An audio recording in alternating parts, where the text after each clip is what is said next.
ಸ್ವಾದ ಸರೋವರಕ್ಕೆ ಸ್ವಾಗತ. ಜಯರಾಮ್ ಮತ್ತು ಲತಾ ಮಾಡುವ ನಮಸ್ಕಾರಗಳು. ವೀಕ್ಷಕರೇ, ಇವತ್ತು ನಾನು ನಿಮ್ಮೆಲ್ಲರಿಗೂ ಒಂದು ಸೂಪರ್ ಫುಡ್ ಮಾಡಿ ತೋರಿಸ್ಬೇಕು ಅಂತ ಇದ್ದೀನಿ. ಅದೇನಿಲ್ಲ, ನುಗ್ಗೆಕಾಯಿ ಸೊಪ್ಪಿನ ಚಟ್ನಿ ಪುಡಿ. ನುಗ್ಗೆ ಸೊಪ್ಪನ್ನ ಭಾಳ ಜನ ಉಪಯೋಗಿಸೋಕೆ ಹೆದರ್ಕೋತಾರೆ, ಯಾಕಂದರೆ ಇದು ಬಿಡಿಸೋದು ಬಹಳ ಕಷ್ಟ ಅಂತ. ಬಟ್ ಸುಲಭವಾದ ಮೆಥಡ್ ಹೇಳ್ಕೊಡ್ತೀನಿ ನೋಡಿ. ನೀವು ನುಗ್ಗೆ ಸೊಪ್ಪು ತಂದ ತಕ್ಷಣ ಅದನ್ನು ಒಂದು ಬಟ್ಟೆನಲ್ಲಿ, ಈಗ ಫಾರ್ ಎಕ್ಸಾಂಪಲ್ ನಾನು ಟವೆಲ್ ತೊಗೊಂಡಿದ್ದೀನಿ, ಟವೆಲಲ್ಲಿ ಸುತ್ತಬಿಟ್ಟು ಒಂದಿನ ಇಟ್ಬಿಡಿ. ಒಂದಿನ ಇಟ್ಬಿಟ್ರೆ ಅದು ಎಲೆಗಳೆಲ್ಲ ತನ್ನ ಪಾಡಿಗೆ ತಾನೇ ಎಲ್ಲ ಉದುರೋಗುತ್ತೆ ನೋಡಿ. ಹೀಗೆಲ್ಲ ಕಡ್ಡಿ ಕಡ್ಡಿಯಾಗಿ ಬಂದುಬಿಟ್ಟಿದೆ. ಈ ಕಡ್ಡಿನೆಲ್ಲ ಬೇರ್ಪಡಿಸ್ಕೊಂಬಿಡಿ ಅಷ್ಟೇ. ಬೇರ್ಪಡಿಸ್ಕೊಂಬಿಟ್ಟು ಬರೀ ಸೊಪ್ಪು ಮಾತ್ರ ತೆಗೆದುಬಿಡಿ. ಈಗ ನೋಡಿ, ಇಲ್ಲಿ ಬರೀ ಸೊಪ್ಪು ತೆಗೆದಿದ್ದೀನಿ ನಾನು. ಸೊಪ್ಪನ್ನು ತೆಗೆದು ಈ ಸೊಪ್ಪನ್ನ ಒಂದು ದೊಡ್ಡ ಬೇಸಿನೊಳಗೆ ನೀರು ಹಾಕ್ಕೊಂಡು ನೀರಲ್ಲಿ ಕ್ಲೀನಾಗಿ ತೊಳೆದ್ಬಿಟ್ಟು ಒರೆಸ್ಬಿಟ್ಟು ಮನೆ ಒಳಗಡೆನೆ ನಿಮ್ಮ ಡೈನಿಂಗ್ ಟೇಬಲ್ ಒಳಗೋ ಇಲ್ಲ ಎಲ್ಲಿ ನೆರಳು ಸಿಗುತ್ತೋ ಅಲ್ಲಿ ನೆರಳಲ್ಲಿ ನುಗ್ಗೆ ಸೊಪ್ಪನ್ನ ಒಣಗಾಕಿ. ನುಗ್ಗೆ ಸೊಪ್ಪನ್ನ ಯಾವತ್ತೂ ಬಿಸಿಲಲ್ಲಿ ಒಣಗಾಕಬಾರ್ದು. ಬಿಸಿಲಲ್ಲಿ ಒಣಗಾಕ್ಬಿಟ್ರೆ ನೀವು ಆ ಎಲೆನ ಸೊಪ್ಪಲ್ಲಿರೋದು ಸತ್ವಗಳೆಲ್ಲ ಹೊರಟೋಗುತ್ತೆ. ಹೀಗೆ ಮಾಡಿಕೊಂಡ್ರೆ ನಿಮಗೆ ಫ್ರೆಶ್ ಆಗಿ ಇರುತ್ತೆ. ಅಕಸ್ಮಾತ್ ಮನೇಲಿ ಒಣಗಿಸ್ಬೇಕಾದ್ರೆ ಹಳದಿ ಕಲರ್ ಆದರೂ ಪರವಾಗಿಲ್ಲ, ತೊಂದರೆ ಇಲ್ಲ. ನುಗ್ಗೆ ಸೊಪ್ಪಲ್ಲಿ ಇರೋ ಗುಣಗಳು ಹಾಗೇ ಇರುತ್ತೆ. ಹೀಗೆ ನೀವು ಮನೆಯಲ್ಲೇ ಮಾಡ್ಕೋಬೋದು ಇದನ್ನು.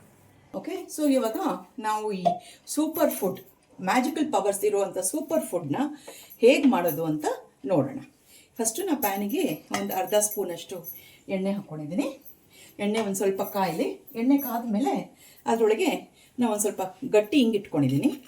ಗಟ್ಟಿ ಹಿಂಗು ಸ್ವಲ್ಪ ಹುರ್ಕೋತೀನಿ, ಯಾಕಂದರೆ ಹಿಂಗೆ ಎಣ್ಣೆಲಿ ಹುರಿದ್ರೆ ಘಮ ಜಾಸ್ತಿ ಅಂತ ಹೇಳ್ತಾರೆ.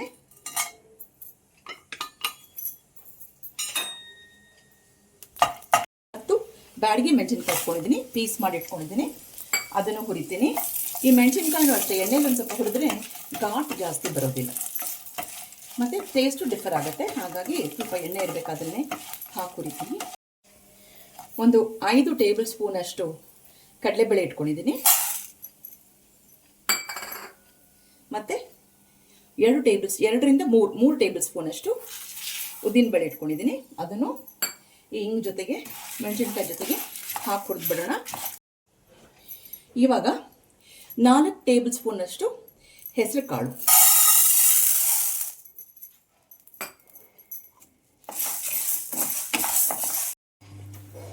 2 ಟೇಬಲ್ ಸ್ಪೂನಷ್ಟು ಧನಿಯಾ ಈ ಹೆಸರು ಕಾಳು ಜೊತೆಗೆ ಹಾಕೊಂಡ್ಬಿಡ್ತೀನಿ.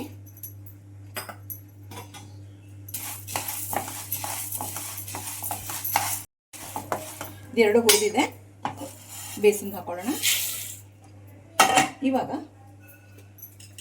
1 ಟೇಬಲ್ ಸ್ಪೂನಷ್ಟು ಜೀರಿಗೆ ಹುರಿದಿದೆ. ಇವಾಗ ಬಿಳಿ ಎಳ್ಳು 1 ಟೇಬಲ್ ಸ್ಪೂನ್. ಇದೆರಡು ಬೇಗ ಹುರಿದ್ಬಿಡುತ್ತೆ. ಇವಾಗ ಅಗಸೆ ಬೀಜ, ಫ್ಲ್ಯಾಕ್ಸ್ ಸೀಡ್ಸ್ ಅಂತಾರಲ್ಲ, ಅದು 2 ಟೇಬಲ್ ಸ್ಪೂನ್ ಇಟ್ಕೊಂಡಿದ್ದೀನಿ. ನೋಡಿ, ಎಲ್ಲ ಆರೋಗ್ಯಕರವಾದ ಪದಾರ್ಥಗಳೇ ಸೇರಿಸ್ತಾ ಇದ್ದೀನಿ. ಫ್ಲ್ಯಾಕ್ಸ್ ಸೀಡ್ಸಲ್ಲಿ ಒಮೆಗಾ 3 ಜಾಸ್ತಿ ಇದೆ. ಜೀರಿಗೆ, ಎಳ್ಳು ಎಲ್ಲ ಗೊತ್ತು ನೋಡಿ. ಇದು ಈ ಫ್ಲ್ಯಾಕ್ಸ್ ಸೀಡ್ಸ್ ಅಗಸೆ ಬೀಜ ಹುರಿಬೇಕಾದ್ರೆ ಪಟ ಚಟ ಚಟ ಚಟ ಅಂತೆ ಹಾರತ್ತೆ. ಇದು ಬೇಗ ಹುರ್ಕೊಂಡ್ಬಿಡುತ್ತೆ. ಸ್ವಲ್ಪ ಮೇಲೆ ಇಟ್ಕೊಂಡು ಮಾಡಿ. ಇದು ಎಲ್ಲರೂ ಫೇವ್ರೇಟು ಕಡಲೆಕಾಯಿ ಬೀಜ. ಇದು ಟೇಬಲ್ ಸ್ಪೂನ್ ಲೆಕ್ಕ ಹಾಕಲಿಲ್ಲ, ಅಂದಾಜ ಹಾಕಿದ್ದೀನಿ ನಾನು. ಕಡಲೆಕಾಯಿ ಬೀಜ ಎಷ್ಟು ಹಾಕಿದ್ರೂ ಚೆನ್ನಾಗಿರುತ್ತೆ, ರುಚಿಯಾಗಿ ಇರುತ್ತೆ. 100 ಗ್ರಾಮ್ ಇರ್ಬೋದು ಕಡಲೆಕಾಯಿ ಬೀಜನೂ ಚೆನ್ನಾಗಿ ಹುರಿದಿದೆ. ಇದು ಚಟ ಚಟ ಅಂತಿದೆ, ಎಲ್ಲ ಅರ್ಧ ಸೀಳ್ಕೊಂಡಿದೆ. ಈಗ ಟ್ರಾನ್ಸ್ಫರ್ ಮಾಡಿಬಿಡೋಣ. ಈಗ 3 ಟೇಬಲ್ ಸ್ಪೂನಷ್ಟು ಹುರುಗಡ್ಲೆ, ಪುಟಾಣಿ ಅಂತೀವಲ್ಲ, ಅದು ತೊಗೊಂಡಿದ್ದೀನಿ.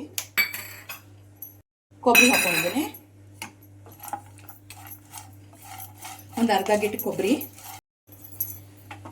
ಹುರುಗಡ್ಲೆ ಹುರಿದಾಗಿದೆ. ಇವಾಗ ನಾನು ಇದಕ್ಕೆ ಕರಿಬೇವು, ಒಂದು 10 ಹೆಸರು ಕರಿಬೇವು ತೊಗೊಂಡಿದ್ದೆ, ಕ್ಲೀನಾಗಿ ತೊಳೆದಿಟ್ಕೊಂಡಿದ್ದೀನಿ. ಬೇಕಾದ್ರೆ ಕರಿಬೇವಿನೂ ಹೆಚ್ಚಿಗೆ ಹಾಕೋಬೋದು ನೀವು. ನಾನು ಬರೀ ಒಂದು 10 ಹೆಸರು ಸಾಕು ಅಂತ ಹೇಳಿ ಮಾಡ್ಕೊತಾ ಇದ್ದೀನಿ. ಕರಿಬೇವು ಹುರಿದಿದೆ. ಇವಾಗ 1 ಟೀ ಸ್ಪೂನಷ್ಟು ಅರಿಶಿನ, ಇವಾಗ ಒಂದು ಚಿಟಿಕೆ ಉಪ್ಪು. ಒಂದೊಂದ್ಸಲ ಉಪ್ಪಲ್ಲಿ ನೀರಂಶ ಇರುತ್ತಲ್ಲ, ಹಾಗಾಗಿ ನಾನು ಉಪ್ಪನ್ನು ಕೂಡ ಹುರ್ಕೊಂಡ್ಬಿಡ್ತಾ ಇದ್ದೀನಿ. ಇದ್ರ ಜೊತೆಗೆ ಒಂದು ಸಣ್ಣ ನಿಂಬೆಹಣ್ಣು ಗಾತ್ರದಷ್ಟು ಹುಣಸೆ ಹಣ್ಣು, ಅದನ್ನು ಹುರ್ಕೊಂಡ್ಬಿಡೋಣ. ಇದು ಹುರಿದಾದ್ಮೇಲೆ ಆ ಮಿಶ್ರಣಕ್ಕೆ ಸೇರಿಸ್ಬಿಡ್ತೀನಿ.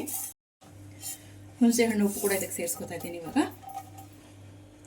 ಸೊ ಈಗೆಲ್ಲ ಡ್ರೈ ಏನೇನು ಬೇಕೋ ಎಲ್ಲ ಹುರ್ಕೊಂಡಾಗ್ಬಿಟ್ಟಿದೆ. ಇದು ಪೂರ್ತಿ ತಣ್ಣಗೆ ಮಾಡೋಣ. ಈಗ ಉಳಿದಿರೋದು ಒಂದು ನುಗ್ಗೆ ಸೊಪ್ಪನ್ನು ಹುರಿಯೋದು. ಇದನ್ನು ಸ್ವಲ್ಪ ತಣ್ಣಗೆ ಬಿಟ್ಬಿಟ್ಟು ಈಗ ನುಗ್ಗೆ ಸೊಪ್ಪು ಹುರ್ಕೊಳ್ಳೋಣ. ಇದು 3 ಕಟ್ಟಷ್ಟು ನುಗ್ಗೆ ಸೊಪ್ಪಿದು. ಈಗ ಮನೆಯಲ್ಲಿ ಒಣಗಿದ್ದಕ್ಕೆ ಇಷ್ಟು ಮುರುಮುರ ಅಂತ ಆಗಿದೆ ನೋಡಿ. ಇದನ್ನು ಇವಾಗ ಡ್ರೈ ರೋಸ್ಟ್ ಮಾಡ್ಕೊಳ್ಳೋಣ.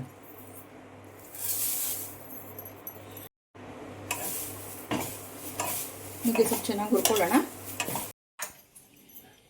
ಹುರಿದಿರೋ ಮಿಶ್ರಣ ಪೂರ್ತಿ ತಣ್ಣಗಾಗಿದೆ. ಇವಾಗ ಇದನ್ನು ನಾನು ಮಿಕ್ಸರ್ ಜಾರಿಗೆ ಹಾಕೋತಾ ಇದ್ದೇನೆ. 2 ಬ್ಯಾಚಲ್ಲಿ ಮಾಡಬೇಕಾಗತ್ತೆ.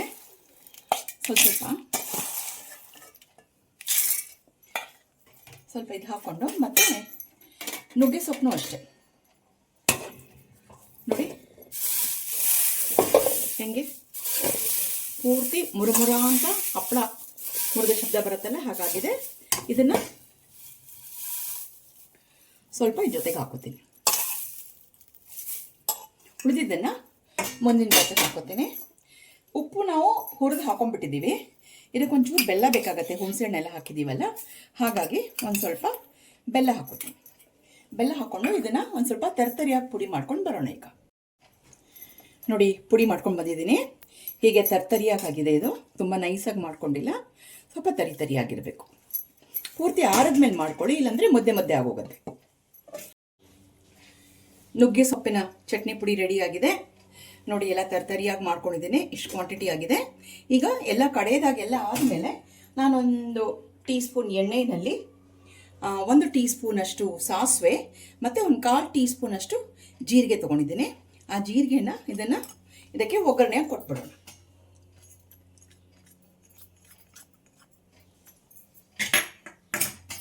ಕೊಟ್ಬಿಟ್ಟು ಚೆನ್ನಾಗಿ ಮಿಕ್ಸ್ ಮಾಡಿಬಿಟ್ರೆ ಇದನ್ನು ನೀವು ಫ್ರಿಜ್ಜಲ್ಲಿ ಸ್ಟೋರ್ ಮಾಡಬೇಕು ಅಂತ ಏನಿಲ್ಲ, ಹೊರಗಡೆನೇ ಸ್ಟೋರ್ ಮಾಡ್ಬೋದು. ಇದು ಇಡ್ಲಿ, ದೋಸೆ, ಚಪಾತಿಗೆ ತುಂಬ ಚೆನ್ನಾಗಾಗುತ್ತೆ.